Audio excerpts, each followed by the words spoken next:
Hello everyone. So as you know about the biomolecules which I was discussed in the last class. So today let us know about carbohydrates. So carbohydrates are organic compounds which are widely distributed in both plants and animal kingdom. So the carbohydrates are most abundant biomacromolecules on the earth. They are commonly known as sugars because most of them have sweet in taste. So these carbohydrates they are synthesized in green plants through photosynthesis, a process that uses the energy from sun to convert carbon dioxide and water into glucose, while animals derive them from plants. So, the carbohydrates are the simple organic compounds containing carbon, hydrogen, and oxygen. So, generally, hydrogen and oxygen are present in the ratio of 2 is to 1 as in water. So, hence, they are called hydrates. So, the carbohydrates are represented by general formula CnH2n. So, where N is 2 or more in numbers. So, the proportion of oxygen is lower in a few carbohydrates.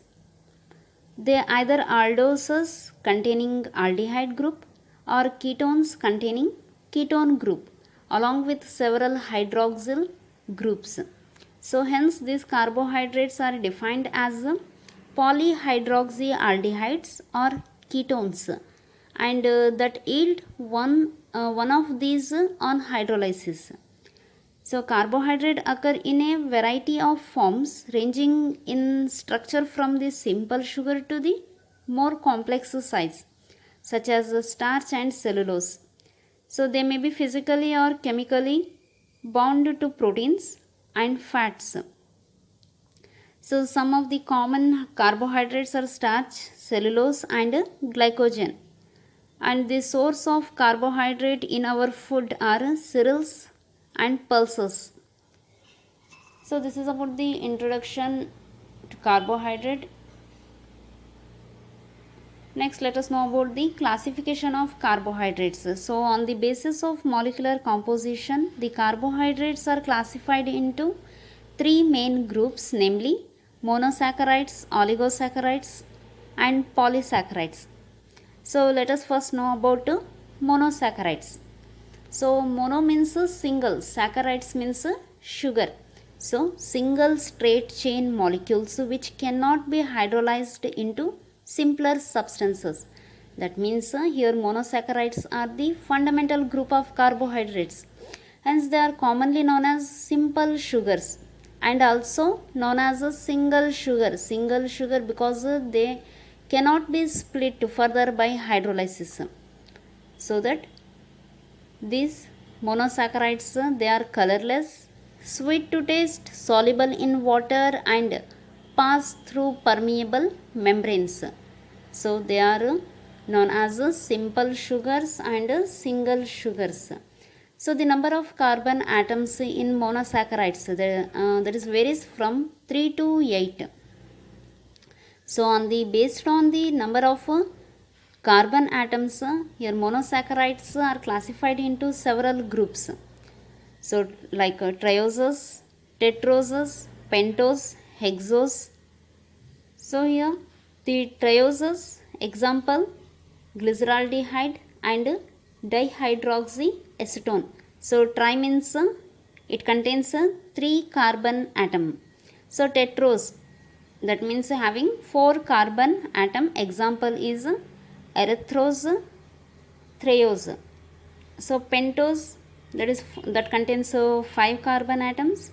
So examples are ribose, arabinose, xylose, lysose.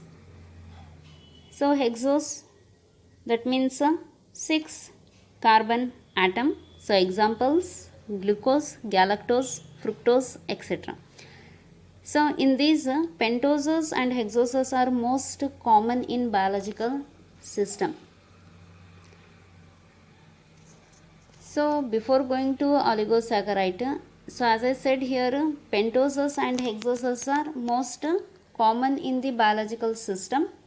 So in the case of pentoses, so pentoses example is ribose. So pentose sugar that contains 5 carbon atoms, and they are mainly constituents of nucleic acid.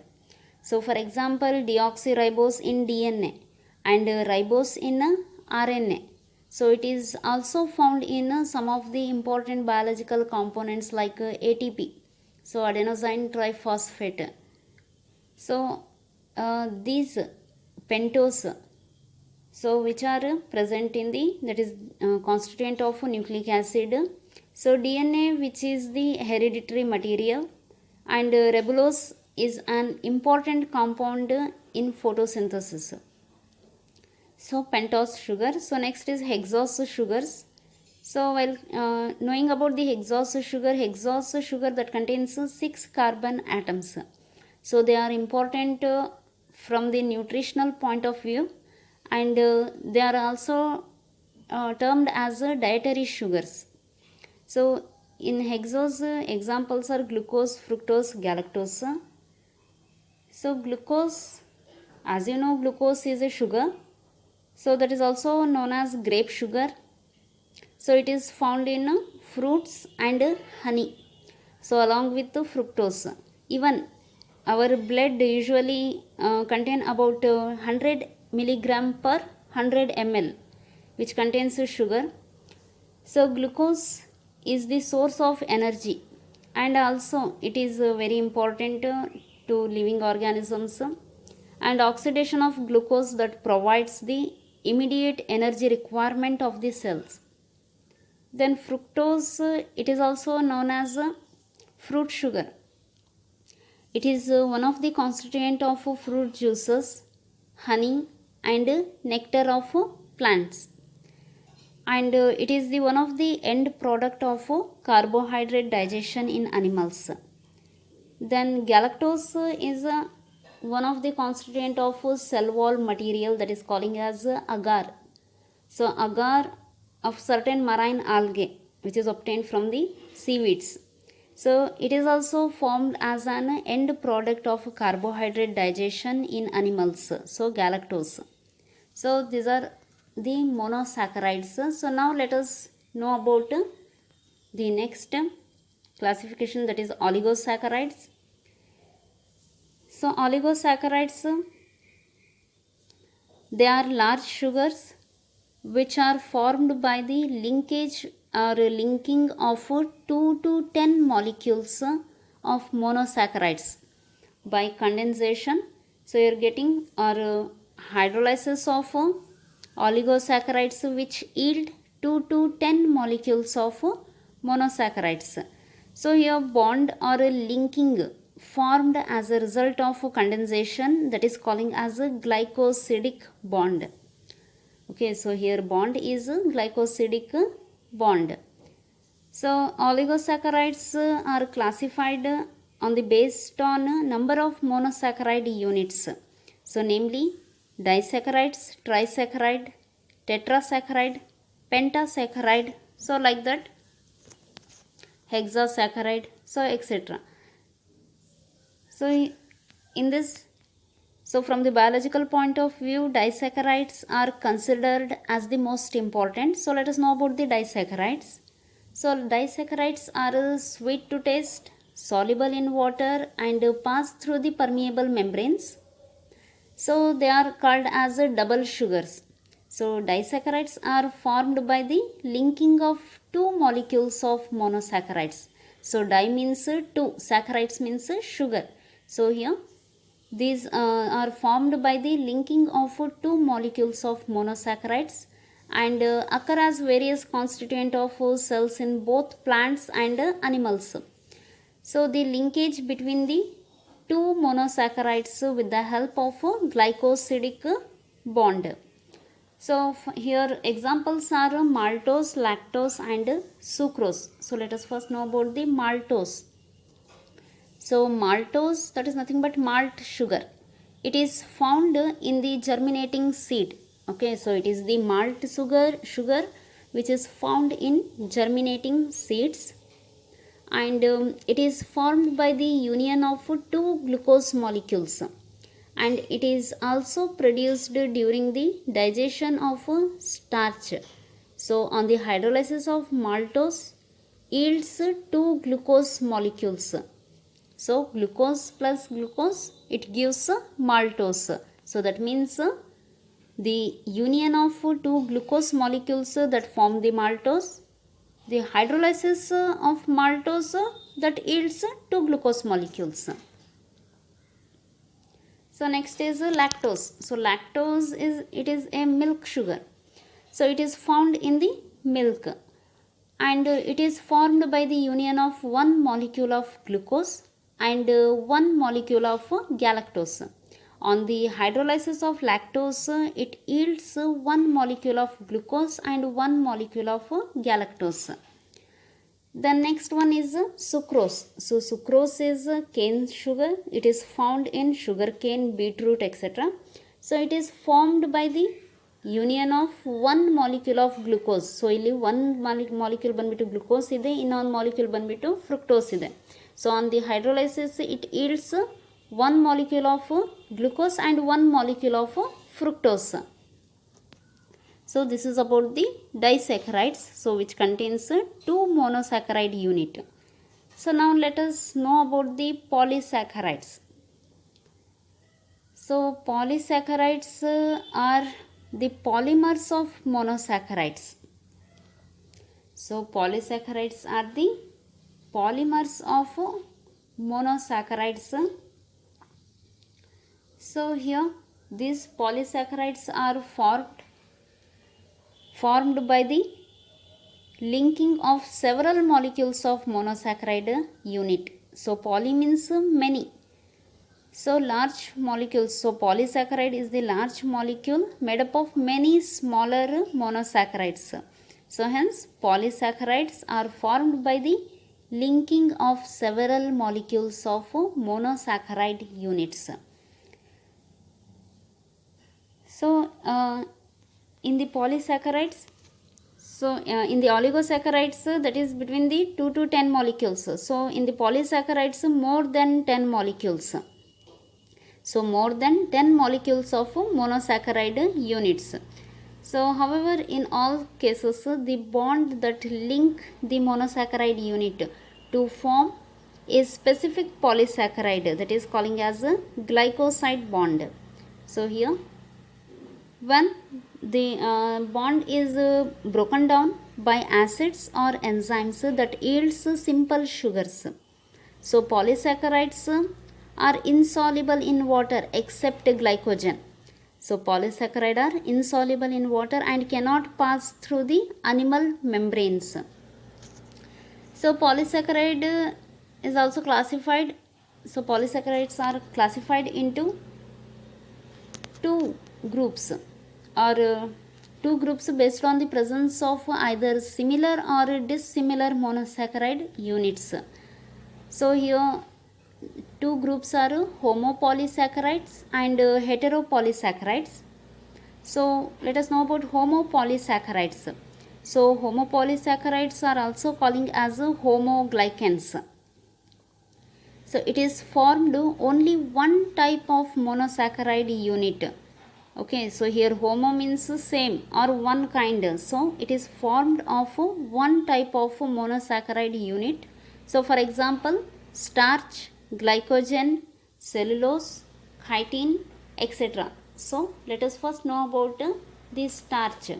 So starch, it is most important storage material in plant cell. So hence it is also calling as plant starch, and it is found in cereals, tubers, fruits, legumes, etc.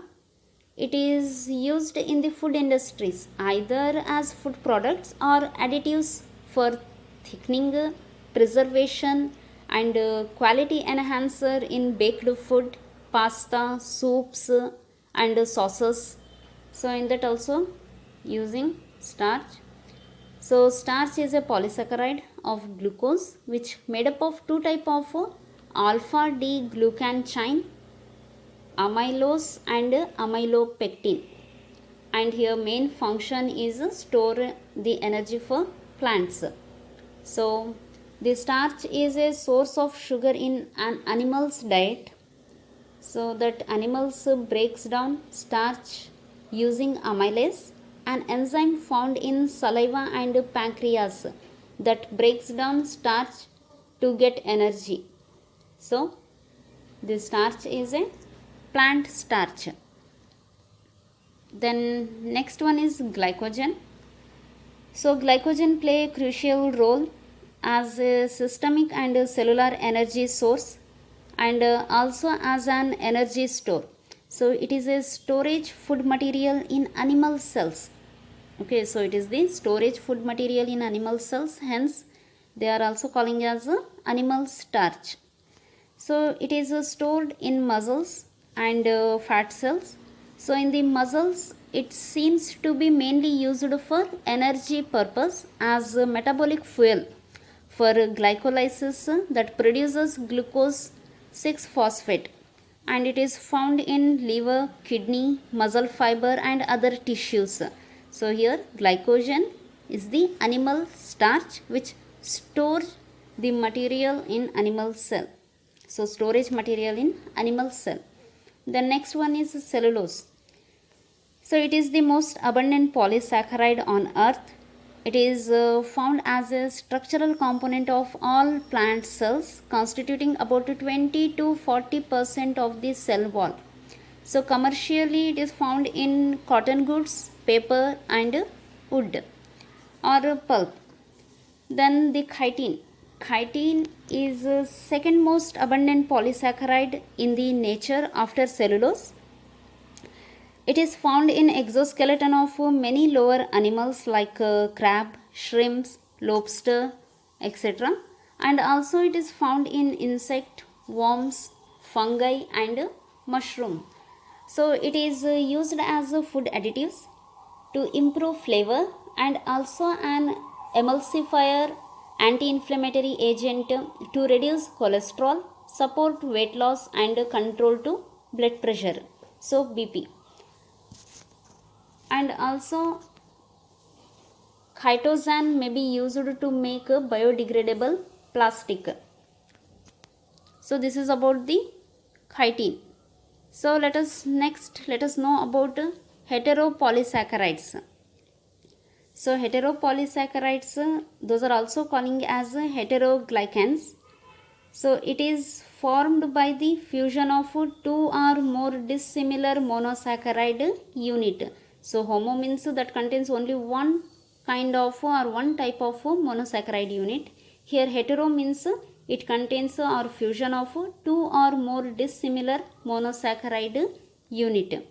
So in this examples are pectin, agar agar, etc. So let us know about pectin. So pectin is important cell wall polysaccharide that allows primary cell wall extension and plant growth. So this pectin, it is present in fruit and vegetables, and it is mainly used as gelling agents, but also act as thicker, binder and stabilizer. So next one is agar agar. So agar agar, it is obtained from the various seaweeds, and it is commonly considered as a queen of gelling agent. So because of gelling property, it is calling as a queen of gelling agent. So the most common source of agar is the seaweed Gracilaria. So the agar is serves as the structural component of a cell wall, and they are probably best known as the culture growing medium, which is used in science laboratories, and also it is used as a thickener in many processed foods such as jam, cheese, puddings, gelatin, fruit desserts, meat products, bakery fillings and icings. So this is about the polysaccharides. Now let us know about the biological significance of carbohydrates. So biological significance, that is nothing but the importance of carbohydrates. So carbohydrates performs various functions. So they are as follows. So the metabolic fuels. So carbohydrates are the rich source of energy, hence they are called as metabolic fuels, which supply the energy for all the living organisms, so that metabolic fuels. So next is reserve food materials. So as I said, the plant starch and animal starch. So carbohydrate are stored as reserve food materials in both plant and animal tissue. So in plant like starch, and in animal tissue that is glycogen. So in animal, carbohydrates are in the form of glycogen. So glucose is commonly found in the blood of human beings. So then carbohydrate also gives mechanical support. So they form important constituent of a structural component in both plant and animal cell and provides mechanical support. So for example, ribose in nucleic acid, cellulose in plant cells, chitin in exoskeleton of insects, crabs, lobster, etc. So like that, chondrin in bone matrix and cartilage cells of man, so which gives the mechanical support. And cementing material, so they act as cementing materials in connective tissues. So for example, hyaluronic acid, so which act like a cementing material in the connective tissue. Then raw materials, yes, they used as a raw materials in several industries like paper, plastic, textile, etc. So they are also dietary fibers. Yes, these carbohydrates are also source of dietary fibers. So then the anticoagulant, so they serve as an anticoagulant in blood, that is heparin. So anticoagulant in the blood. And cultural medium, so now I said about the agar. So agar is used in cultural medium. So these are the biological importance of carbohydrates. So here carbohydrates are biomacromolecules which are very essential to all the living organisms. So this is about the carbohydrate. Thank you.